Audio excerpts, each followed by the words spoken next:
Sean todas y todos bienvenidos a Entérate, el espacio de difusión de las actividades institucionales, académicas y de actualización del Tribunal Electoral del Poder Judicial de la Federación. En esta emisión damos inicio con la segunda parte de la conferencia Comunicación en áreas específicas, evento que se realizará en el contexto de la comunicación en condiciones de riesgo y crisis en los sectores gubernamentales. En esta oportunidad escucharemos la ponencia a cargo de la investigadora Guadalupe Correa Cabrera para después iniciar con la primera parte de la ponencia del investigador Carlos Lozano Asensio de la Universidad Complutense de Madrid en España. En esta oportunidad se destacó que a más información, mayor incertidumbre, porque la acumulación desorganizada de datos no solo propicia una cultura de inseguridades y temores, sino que también ayuda a crear nuevas situaciones de perplejidad. Con estas reflexiones les invito a que permanezcan con nosotros. Acompáñenos.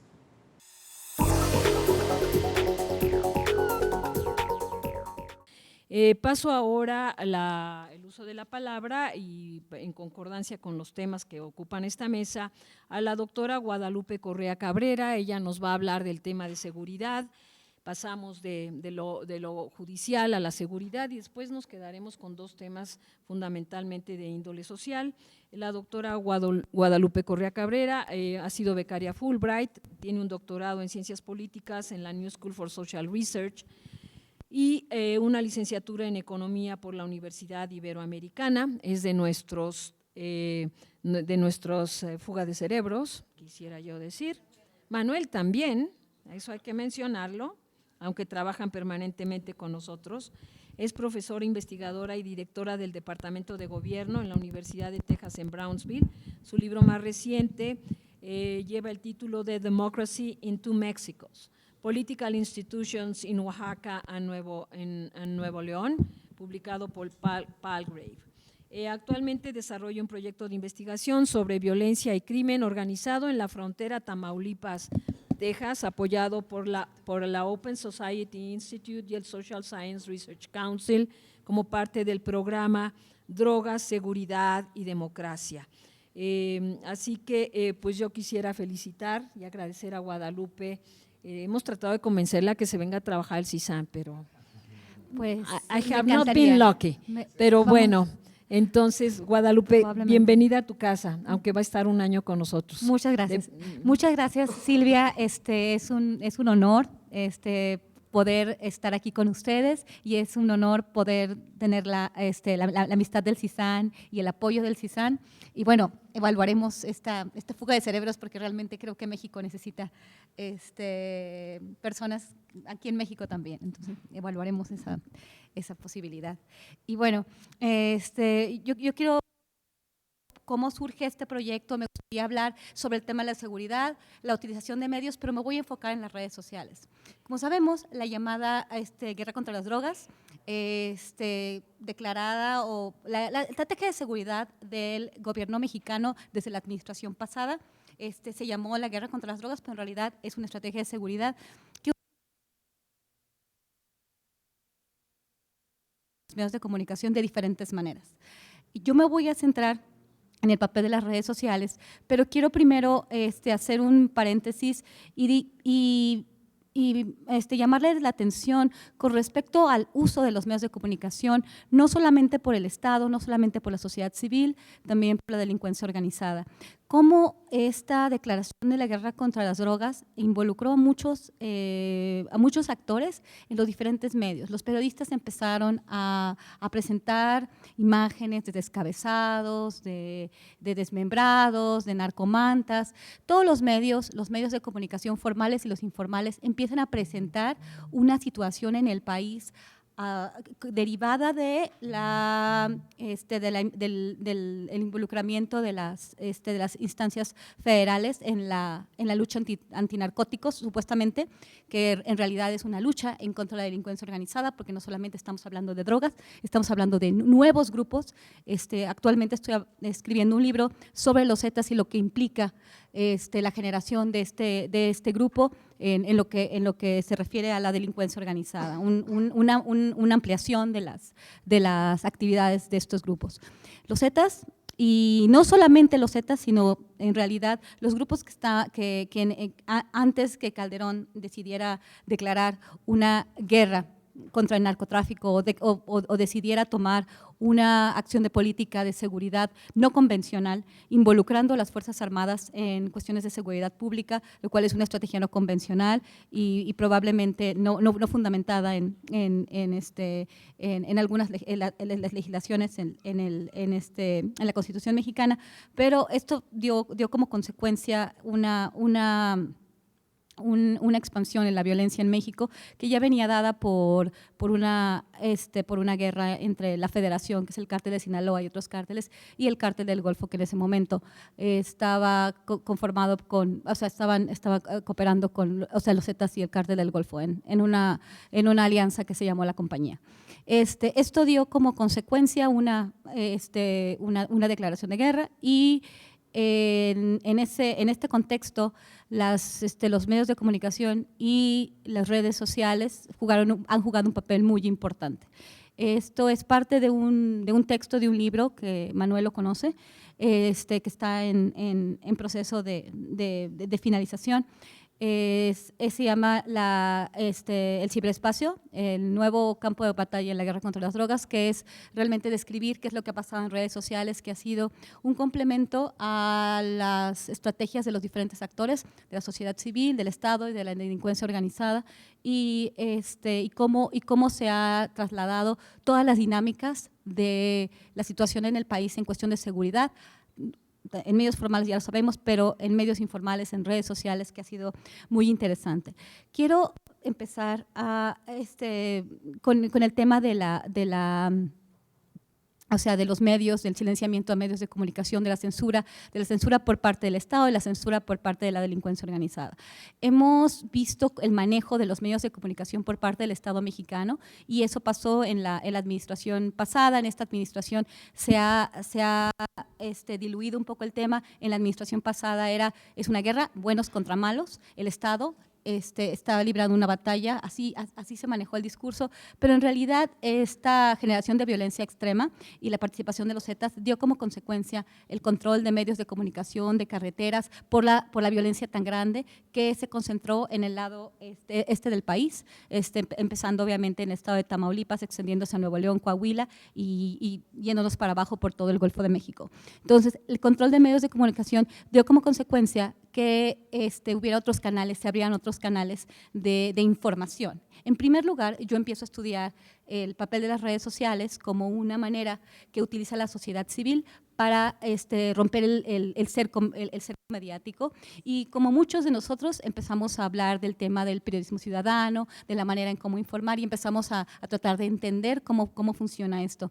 En el transcurso de mi investigación me doy cuenta que tratar el tema solamente como una cuestión de sociedad civil, de información, es un poco mitificar el tema del uso de redes sociales, porque el uso se hace tanto de delincuencia organizada y como el Estado hace este uso. Y es bien interesante ir entendiendo cómo, como parte de la estrategia de seguridad del gobierno, se hace un uso de las redes sociales. Y nosotros, bueno, en este estudio que lo hice en colaboración con una persona que trabajó en Reynosa, que ha estado trabajando y que ha estado informando por el hashtag ReynosaFollow, que surge el 23 de febrero del año 2010, precisamente cuando existe esta guerra guerra entre el cártel del Golfo y los Zetas y empieza esta guerra en el noreste del país.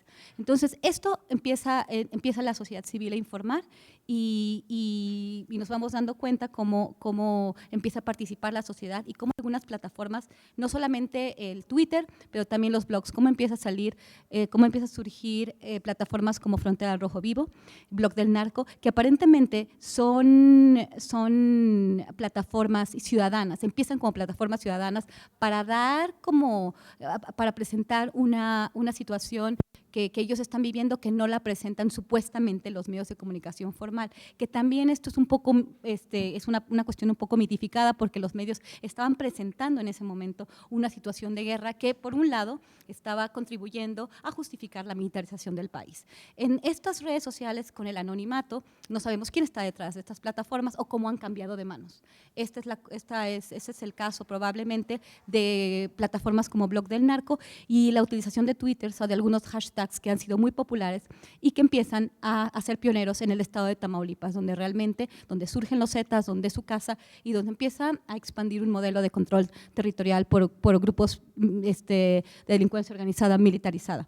Y esto hace que en el estado de Tamaulipas se generen redes muy sofisticadas con el uso de Twitter. Entonces el hashtag Reynosa Follow es un pionero, surge en 2010 y se empieza a extender esta red de hashtags por todo el noreste mexicano y empezamos a ver esto en el estado de Nuevo León, en Veracruz y en el estado de Coahuila.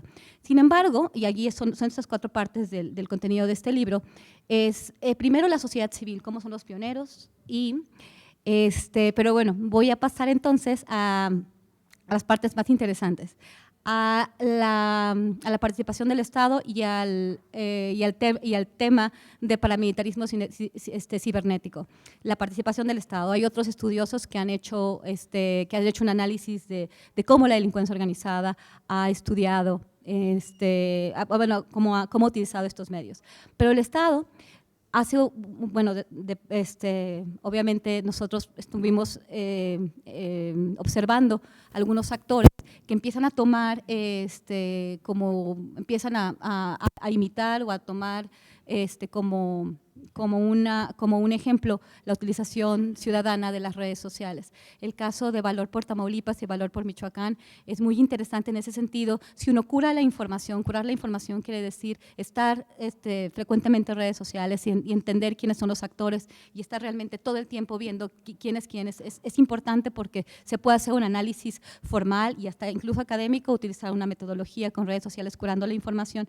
Curando la información nos damos cuenta que plataformas como Valor por Tamaulipas y Valor por Michoacán tienen una agenda de Estado y tienen una agenda de corte militar para hacer inteligencia militar. Hay varios elementos, si ustedes analizan, por ejemplo, cómo todos estos perfiles operan en plataformas similares en Twitter, en Facebook al mismo tiempo y algunos tienen un blog. Y entonces te vas dando cuenta cuál es el origen de Valor por Tamaulipas, de dónde surge, en qué foros opera, en el foro Valor por México, que es un foro que tiene todo el lenguaje militar. Si ustedes estudian el perfil, el lenguaje de este tipo de plataformas, nos podemos dar cuenta que es una manera en cómo tal vez el ejército hace inteligencia militar, pero con un discurso de ciudadanos. Este es un tema distinto. Realmente el paramilitarismo es la participación de las fuerzas federales, de las fuerzas armadas, con un disfraz o sin uniforme. Y eso es lo que estamos viendo con plataformas como Valor por Tamaulipas o Valor por Michoacán. En el caso de Valor por Michoacán, con el surgimiento de las autodefensas. De hecho, cuando surge esta plataforma es exactamente en la entrada de las autodefensas en agosto de 2013, cuando se empieza como un modelo de la participación de las policías comunitarias y las autodefensas. Entonces, en realidad, estas dos plataformas se han utilizado de maneras diferentes para, obviamente, no como algo complementario a la estrategia del Estado. Entonces, esta información, y podemos hablar de esto ya con muchísimo más detalle, pero quisiera ya terminar con esto, hablar de que en las redes sociales, si uno cura la información, podemos darnos cuenta de la estrategia de los diferentes actores. Y es interesante no olvidar ni mitificar el uso de las redes sociales, haciendo creer a todos que es una gran plataforma para la sociedad civil. Sí lo es, pero en realidad quien tiene más recursos, que muchas veces es el Estado, para justificar su política pública, o también el crimen organizado, tienen más capacidad para manejar plataformas o sea, con una agenda mucho más clara, porque obviamente también los estudios de ciencia política y sociología sabemos que realmente quien lleva la agenda de medios son los actores que tienen más recursos. Muchas gracias.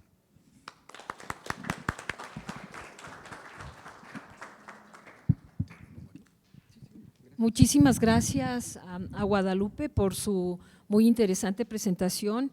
Yo quiero destacar que en un tema tan puntilloso, tan delicado como el tema de crimen organizado y narcotráfico, a mí me parece absolutamente extraordinario que sea una mujer la que se haya metido en las profundidades de este tema, porque si además algo hace Guadalupe es hacer trabajo de campo precisamente allá en Tamaulipas, así que en todos sentidos pues te felicito por el enorme compromiso. Bueno, paso ahora la palabra a otro colega, también mexicano en el extranjero, nada más vayamos contando cuántos. Tú y yo no nos vamos, ¿verdad? Bueno, tú tampoco. Bueno, muy bien. Bueno, a usted a lo mejor lo invitan de embajador, pero en fin. Bueno, de los mexicanos también virtuosos que representan a nuestro país allende las fronteras de México. Bueno, este es el caso del doctor Carlos Lozano, doctor en Ciencias de la Información por la Universidad Complutense de Madrid y licenciado en Comunicación por esta universidad. Ha trabajado en Televisión Pública Mexicana, en Imevisión, en Radio UNAM, en Radio Educación, pero también en Televisión Española y en la televisión educativa iberoamericana. Es investigador, miembro del Sistema Nacional de Investigadores, docente en el ámbito de la comunicación. La docencia la inició precisamente en esta universidad y actualmente es profesor titular en la Universidad Rey Juan Carlos de España. Director del Máster Universitario en Periodismo Cultural y Nuevas Tendencias en esta misma institución, secretario de la sección Teorías y Métodos de Investigación en Comunicación de la Asociación Española de Investigación en Comunicación.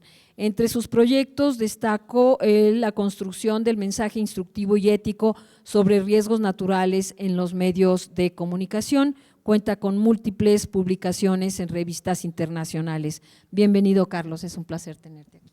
Muchas gracias, buenos días o buenas tardes. No, buenas tardes. Fíjate, esa es una de las cosas que se aprenden.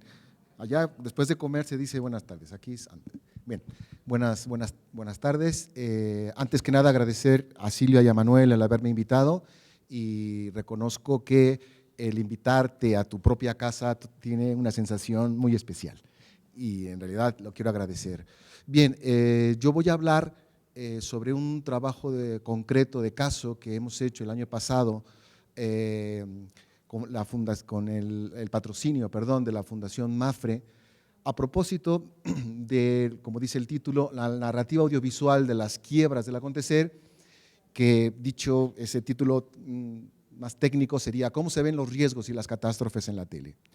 Lo importante, y eso es lo que quiero destacar aquí ahora, es que el objetivo fundamental es hablar o estudiar cómo representan los medios de comunicación estas situaciones de riesgo en situaciones donde no hay catástrofe.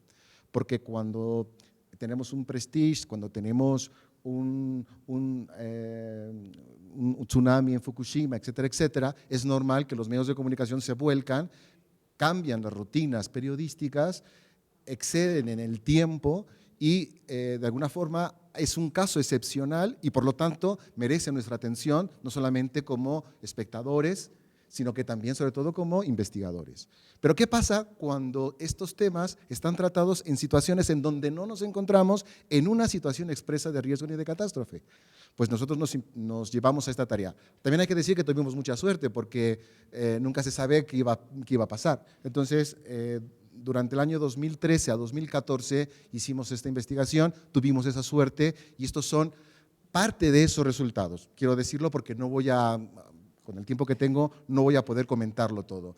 El punto de partida, y lo que yo quiero tratar aquí, es, como ya dije hace un momento, indagar la manera en cómo los medios de comunicación, los periodistas, reconstruyen narrativamente esos trastornos catastróficos, esas situaciones de riesgo que evidentemente involucran e interesan más a las audiencias. Aquí el concepto que yo quiero dejar muy claro es el concepto de quiebras del acontecer. ¿Qué se entiende por quiebras del acontecer? Es una referencia muy concreta que nosotros hemos sacado a la literatura especializada al respecto, en donde nos remitimos concretamente a la percepción que tienen los sujetos sobre una ruptura que sucede en el trastorno del acontecer. Aquí cito la ponencia que ayer nos presentó Melissa Álvarez, precisamente en cuanto a que lo más importante es cómo el sujeto es capaz de percibir aquello que puede alterar de alguna manera su estabilidad. Por lo tanto, sin percepción no hay riesgo. El riesgo es algo que evidentemente tiene que salir de la percepción, y yo añadiré algo más. Sin comunicación no hay catástrofe, y mucho menos prevención del riesgo. Luego, entonces, la importancia que tiene la comunicación en todos estos procesos es fundamental. Con esta idea queda claro. Nuestra principal hipótesis es que en la presentación en época de no catástrofe, que se entienda, los telediarios manejan su información mediante las siguientes ideas. Vamos a dejarlo así para empezar. No se cumple la premisa periodística, como digo ahí, de que cuanto mayor sea la cantidad de tiempo y de espacio dedicados a la información, mayor será la calidad informativa. Es decir, es exactamente, y ojo porque ahora vengo como a contradecir lo que aquí se ha dicho desde ayer por la mañana, que cuanto más información y cobertura periodística haya sobre un tema, probablemente lo vamos a entender más. Pues vengo a demostrar lo contrario. Cuando los medios le dedican más tiempo y espacio, es que no están aportando más que información, pero desorganizada. Las personas creen que están informadas, creen que perciben ese cambio, pero en el fondo no están instruyéndose para nada con respecto a lo que tienen que hacer. Hipótesis, que después evidentemente lo comprobaremos. Es decir, que con independencia del tipo de cobertura, de la duración, evidentemente las noticias no son mejores. La calidad viene por otro tipo de características. Los mediadores, y yo tengo una formación periodística, me dedico a la teoría de la comunicación en cuanto a la investigación, por eso me meto con los periodistas, cosas que a veces nos da un poco de miedo, ¿no? Cuando viene un famoso periodista y cuenta lo que cuenta y se relaciona con el poder, cómo se relaciona, a ver quién le dice nada, ¿no? Pero hay que decírselo. Señor, usted tiene que saber, es decir, como, perdón por el símil taurino, pero cuando el torero se enfrenta al toro y según entra, uno sabe si sabe o no torear, ¿no es cierto? Pues lo mismo va a pasar con los periodistas. El periodista en una situación de riesgo, según llega y según se posiciona, sabremos si está haciendo o no siendo lo mismo. Un enfermo, en la calle, por ejemplo, llegando un médico que lo quiera curar, pues evidentemente sabe lo que tiene que hacer. Una persona que no entiende nada de primeros auxilios, pues hace lo que humanamente puede. Pero el periodista debe ser como el médico, debe ser como ese torero, y perdón por la analogía, pero debe saber cómo debe posicionarse. Entonces, los mediadores, los periodistas, evidentemente no transmiten claridad al posicionarse, al encuadrar evidentemente estas situaciones de riesgo. Y eso lo que va a generar, según esta hipótesis, es que la audiencia va a tener ciertamente más confusión. Es decir, que da exactamente igual que haya la peor catástrofe del mundo, porque el día de mañana, si vuelve a suceder, nos vuelve a pasar. Bien dicen que el ser humano es la única especie que tropieza 2 veces en la misma piedra. Y en este sentido, nosotros somos así. Las reconstrucciones de los trastornos por parte de estos mediadores suelen ser más bien, y esto es lo que también voy a centrarme mucho, reconstrucciones con ciertamente estructuras muy simples, muy básicas, muy superficiales. No hay nada de complejidad. Ante un mundo complejo, la alternativa no es la simplicidad, es la sencillez, es lo diáfano, lo crítico, lo analítico, lo racional, pero los medios de comunicación, cuando intentan explicarnos la realidad, lo único que hacen es llenarnos de simplezas. Y perdón por la expresión, y perdón por ser tan duro con nuestros colegas, bueno, con nosotros mismos. El corpus, rápidamente, hemos analizado 220 piezas informativas procedentes de noticieros importantes de máxima audiencia de 3 cadenas que representan a 3, ¿cómo se dice?, al sector público y sector privado. La televisión pública, que en este caso es Televisión Española, 4 y Antena 3, simplemente por tener un espectro de los principales representantes de la televisión pública en España. Evidentemente el criterio seleccionado era considerar aquellas noticias en donde lo que se refería era una referencia directa a una noticia en concreto, a lo que es una quiebra del acontecer, un trastorno catastrófico y que evidentemente sería elemento de nuestra elección, simplemente para decirlo de esta manera. Por lo tanto, nuestra unidad de análisis es el trastorno catastrófico, que ya ha ocurrido o que está por ocurrir. Curiosamente, en el periodismo, que siempre deben informar de lo que está sucediendo o ha pasado, según nos dicen los profesores nada más llegar, pues resulta que en los noticieros se habla mucho más de lo que puede pasar. Y eso es algo que a lo mejor no nos damos cuenta, no percibimos, pero muchas veces nos cuentan lo que ha pasado contándonos lo que va a pasar. Y eso es ciertamente relevante en este sentido. Por lo tanto, esta es nuestra unidad de análisis, la medida en cómo evidentemente los medios reconstruyen narrativamente estas quiebras del acontecer que nosotros vamos a analizar. Muy rápido en el protocolo, que son 24 preguntas, yo no voy a entrar en ello, que tiene 3 partes muy claras, cómo identificábamos a la pieza televisiva, pero sobre todo, cómo se analizaba el trastorno y sobre todo, que es lo que voy a hablar aquí ahora, cómo se estructuraba narrativamente esa quiebra del acontecer. Es decir, había evidentemente formas modélicas de contar, de reconstruir narrativamente esta clase de acontecimientos. Aquí está un poco la clave de cómo lo hicimos. La idea, ayer hablábamos de la imagen, ¿no? Yo hablaría más bien de la representación, ¿vale? Pero bueno, ahí en ese sentido podemos estar de acuerdo. ¿Cuál es la representación? ¿Cuál es el posicionamiento a la hora de narrar catástrofes? Y esto es, digamos, la idea para que se entienda muy bien exactamente qué es lo que hicimos. Si nosotros en el entorno circundante distinguimos entre lo que es la realidad real, la realidad que está allí, que realmente ocurre, frente a una realidad que reconstruimos narrativamente y que no necesariamente se corresponde con la realidad, sino con la interpretación que haces a propósito de lo que ha sucedido, el periodista cuando llegue o cuando intenta narrar, cuando intenta reconstruir periodísticamente lo que ha sucedido ahí, puede contar con 3 perspectivas. La primera, y es muy importante porque sin eso no hay información, es decir, sin eso no hay emisor ni hay receptor, sin eso no hay noticia, es que tenemos que partir de algo que es básico y que nunca lo hacemos, nunca lo contamos. Ayer lo contaba algo Melissa cuando decíamos que cuando comunicamos, pues no sabemos que tenemos que comunicar. O sea, es decir, yo lo digo de esta manera, cuando aprendimos a comunicar, no aprendimos a ser emisores. El ser humano y los seres vivos que comunican aprenden primero para comunicar a ser receptores. Y porque sabemos recibir y procesar información, podremos convertirnos en emisores, en productores de información. Entonces, esto es fundamental. Esa idea generalizada, es decir, lo que entendemos culturalmente por lo que son las amenazas, por lo que son los peligros, por lo que son los riesgos, es fundamental para que exista la catástrofe. Porque si pasa una salamandra, ¿cómo se llaman las cuijas? ¿Saben lo que es una cuija, no? Como lagartija que se comen los alacranes, ¿no? Bueno, pues en México, si hay una cuija en la pared, todo el mundo está tranquilo, se comen los alacranes. Pero quienes no lo sepan, pueden sentirse.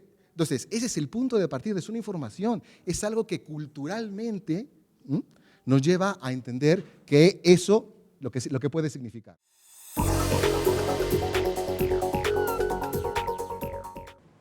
Los esperamos en una próxima emisión de Entérate, con más de las ponencias de la conferencia Comunicación en Áreas Específicas. Se despide de ustedes Roxana Noriega. Hasta la próxima.